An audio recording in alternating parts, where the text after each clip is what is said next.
Hello and welcome back to MKG Biotech Club. In this series of video, we are going to discuss about the very important topic for the GATE BT 2020 exam point of view. And this is my 9th lecture in this series of video. And today's topic is also from the microbiology. So let's get started.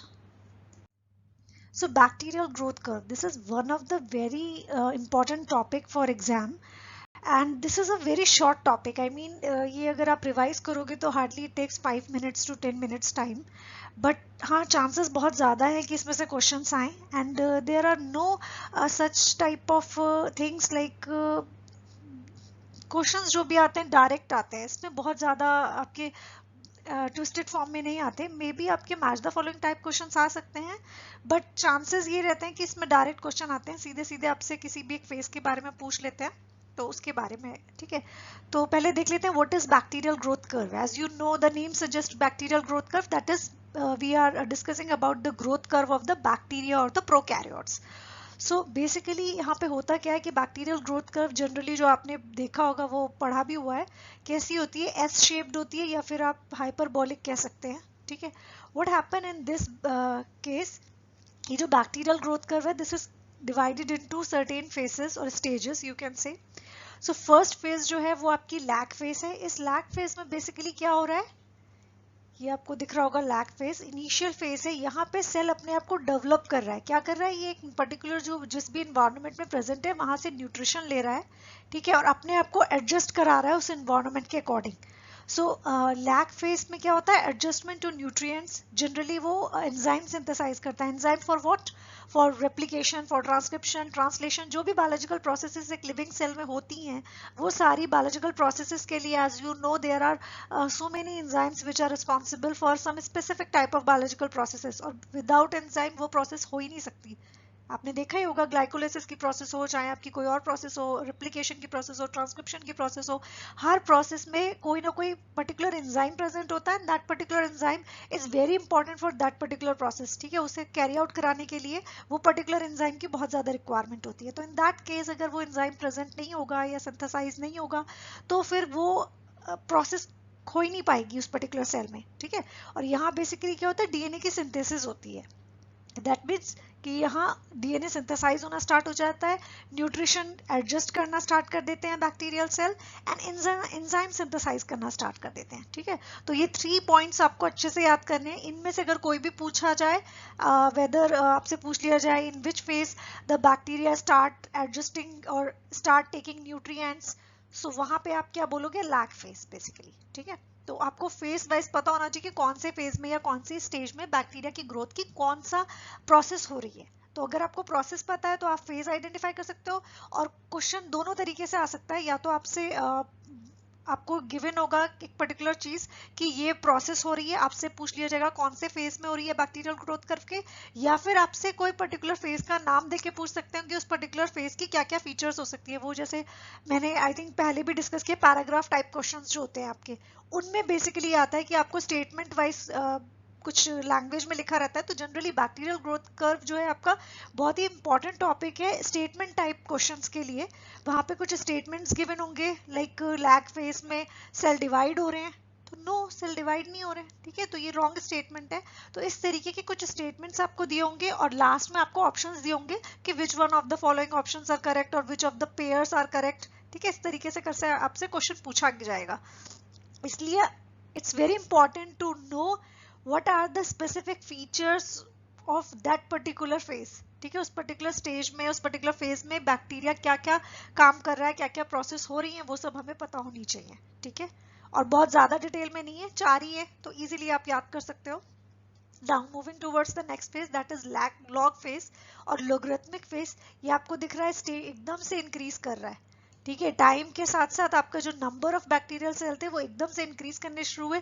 इसी को exponential growth curve भी कहते हैं. यहाँ सबसे ज्यादा cell division की process होती है. ठीक है, मैक्सिमम ग्रोथ भी पूछा जाता है कि किस फेज में होती है, तो इस पर्टिकुलर फेज में होती है, लॉग फेज में. ठीक है, लॉग फेज को क्या कहते हैं ये भी पूछ लिया जाता है, एक्सपोनेंशियल फेज भी कहा जाता है. ठीक है, नाउ द थर्ड पार्ट, ये आपको कुछ स्ट्रेट लाइन सा दिख रहा है, इसीलिए इसका नाम दिया गया stationary phase. Why stationary phase? क्योंकि यहाँ पे क्या होता है कि जो नंबर ऑफ सेल्स डिवाइड हुए थे, साथ में क्या होता है कि यहाँ पे सेल्स डेड होना भी स्टार्ट हो जाते हैं। That means number of cell जो डिवाइड हो रहे हैं वो और जो डेड सेल्स हैं उनका नंबर ऑलमोस्ट इक्वल हो जाता है। दैट्स वाई ये एक स्टेज पे आ जाता है जो कि बैलेंस है, स्टेशनरी टाइप की फेस आ जाती है। जितने सेल ग्रो कर रहे हैं उतने ही डेड भी होते जा रहे हैं, ठीक है। तो इसलिए इसका नाम क्या हुआ, और ये हो क्यों रहा है? क्योंकि उस पर्टिकुलर मीडिया में जहां आपके पर्टिकुलरली बैक्टीरियल सेल प्रेजेंट थे, वहां जितना भी न्यूट्रिएंट था वो सारा न्यूट्रिएंट तो बैक्टीरिया ने ले लिया।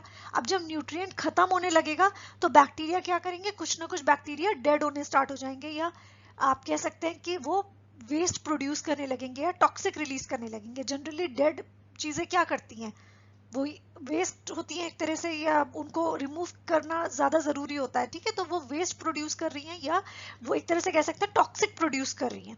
तो ये क्वेश्चन भी कई बार आता है कि किस स्टेज में बैक्टीरिया टॉक्सिन प्रोड्यूस करना स्टार्ट कर देता है। एक्सोटॉक्सिन्स के बारे में कई बार क्वेश्चन पूछा जाता है कि in which stage of the bacteria will they produce exotoxin. तो कौन सी स्टेज में प्रोड्यूस करेंगे एक्सोटॉक्सिन? वो जनरली स्टेशनरी फेज में प्रोड्यूस करते हैं, ठीक है। And the fourth and the last phase, that is your death phase और डिक्लाइन फेज। यहाँ पे क्या हो रहा है, यहाँ रैपिडली, जैसे लॉग फेज में इंक्रीज हो रहा था रैपिडली, यहाँ डिक्रीज हो रहा है, ठीक है। क्यों डिक्रीज हो रहा है? क्योंकि जितना भी इन्वायरमेंट में न्यूट्रिएंट प्रेजेंट था वो सारा कंज्यूम कर चुके हैं, अब उनके पास न्यूट्रिशन की कमी है, ठीक है। तो ग्रोथ के लिए क्या क्या चीजों की रिक्वायरमेंट होती है? फूड की जरूरत होती है, ऑक्सीजन की जरूरत होती है, एक पर्टिकुलर टेम्परेचर जिस पे बैक्टीरिया ग्रो कर रहा है उसकी रिक्वायरमेंट होती है, पीएच की रिक्वायरमेंट होती है, ठीक है, ऑक्सीजन की रिक्वायरमेंट होती है। तो ये these are some factors which affect the growth of a particular bacteria, ठीक है। पर्टिकुलर इसलिए बोला क्योंकि आपको पता है कि बैक्टीरिया अलग अलग टाइप्स के होते हैं, एरोबिक भी होते हैं, एनारोबिक भी होते हैं। तो उनके लिए पीएच की रेंज भी अलग अलग होती है bacteria to bacteria. PH, temperature, oxygen demand और एनी अदर न्यूट्रिएंट रिक्वायरमेंट वो सब वेरी कर सकता है, ठीक है।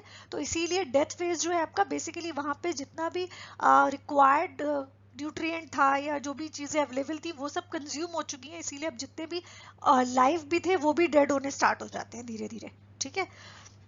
तो क्या है, मोर डाई देन आर प्रोड्यूस, जितने प्रोड्यूस हो रहे हैं उससे ज्यादा डेड होने स्टार्ट हो जाते हैं, इसीलिए डिक्लाइन फेज दिखा रहे हैं। बहुत ही कम होते हैं जो सर्वाइव कर पाते हैं, ठीक है। ऑलवेज अ फ्यू सर्वाइव, मतलब कहाँ थाउजेंड्स थे और उनमें से कुछ फ्यू ही हैं जो सर्वाइव कर पा रहे हैं। तो I think this is all about the bacterial growth curve.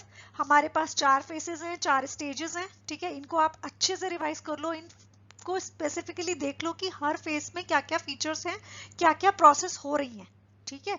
उसी पे बेस्ड क्वेश्चन आते हैं, इस पे क्वेश्चंस कोई बहुत ज्यादा घुमा के नहीं आते हैं, ठीक है। डायरेक्ट क्वेश्चन आते हैं, स्टेटमेंट वाइज क्वेश्चन होंगे तो उसमें भी स्टेटमेंट लिखा होगा, आपको चेक करना होगा। हाँ, ये हो सकता है क्वेश्चन जरूर केयरफुली रीड करना कि इनकरेक्ट स्टेटमेंट पूछा है या करेक्ट स्टेटमेंट पूछा है, ठीक है, ये हो सकता है। अदरवाइज आपसे डायरेक्ट भी पूछा जा सकता है कि कोई पर्टिकुलर फीचर्स दे देंगे कि ये पर्टिकुलर प्रोसेस कौन से बैक्टीरियल ग्रोथ कर्व के कौन से फेज में होती है, या डायरेक्टली फेज का नाम देके आपसे प्रोसेस पूछ लेंगे कि इस पर्टिकुलर फेज में क्या क्या होता है, ग्रोथ के टाइम पे क्या क्या सिंथेसाइज होता है या क्या नहीं, जो है नंबर ऑफ सेल्स में क्या वेरिएशंस आ रही हैं, कई बार ये भी पूछ लिया जाता है, ठीक है। जैसे लास्ट वाले में डेथ में क्या हो रहा है कि जितने सिंथेसाइज हो रहे हैं या डिवाइड हो रहे हैं उससे ज्यादा डेड हो रहे हैं, ठीक है। ऐसा नहीं है कि सारे डेड हो रहे हैं, बट मल्टीप्लिकेशन बहुत स्लो हो जाता है, ठीक है। या फिर स्टेशनरी के लिए पूछ सकते हैं कि किस फेस में आपके इक्वल नंबर हो रहा है, ठीक है। तो एज यू नो कि यहाँ पे जितने डिवाइड हो रहे हैं उतने ही डेड भी होते जा रहे हैं, तो इसीलिए ये स्टेशनरी फेस है, ठीक है। तो इस तरीके के क्वेश्चंस आपके एग्जाम में आते हैं। हम कुछ आपके प्रीवियस ईयर के क्वेश्चंस को देख लेते हैं। ओके, सो यहाँ फर्स्ट क्वेश्चन दिया है आपका, the face of the bacterial growth during which bacteria show exponential growth. जब अभी हमने कर्व देखी बैक्टीरिया की, ठीक है, तो यहाँ ये वाला जो फेस था हमारा, ये वाला, ये एक्सपोनेंशियल ग्रोथ शो कर रहा था। ये कौन सा फेस था? पहला लैग फेस था, then log phase, then stationary and decline. तो यहाँ एक्सपोनेंशियल ग्रोथ कर्व कहाँ पे हो रही थी आपकी? लॉग फेस में हो रही थी, ठीक है। तो this is your right answer. Now next question, the rate of the generation of new bacterial cell became equal to the death rate. यहाँ पूछ लिया कि दोनों बराबर हैं, जो नए जनरेट हो रहे हैं वो भी और जो डेड हो रहे हैं उन दोनों का, यानी आपसे इस वाले पोर्शन के बारे में पूछ लिया गया है यानी ये पोर्शन ऐसा है जहाँ पे जितने डिवाइड हो रहे हैं या जितने जनरेट हो रहे हैं उतने ही डेड होते जा रहे हैं। अब आपसे पूछा ये किस फेस में हो रहा है, फेस का नाम पूछा है, सो ये आपका हो रहा है स्टेशनरी फेस में, तो your stationary phase is the right answer. तो I think that's all about your bacterial growth curve. और ज़्यादा क्वेश्चंस डिटेल में नहीं आते हैं, इसी तरीके के क्वेश्चन आते हैं, तो प्लीज़ इस टॉपिक को स्किप मत करना। बहुत छोटा सा टॉपिक है, अगर आप वीडियो भी देख लोगे तो भी आपका रिवाइज हो जाएगा। कोई अननेसेसरी आपको कोई बुक की रिक्वायरमेंट नहीं है या कहीं डिटेल में इसे पढ़ने की जरूरत नहीं है। This is all about bacterial growth curve, जितना मैंने डिस्कस किया है, जितना कवर किया है, बस दैट्स ऑल, उससे ज़्यादा की ज़रूरत नहीं है, ठीक है। अगर आपके डाउट्स क्लियर हो रहे हैं, समझ में आ रहा है, then please like the video and subscribe my channel and please share this video with all your friends. And मिलते हैं फिर नेक्स्ट वीडियो में।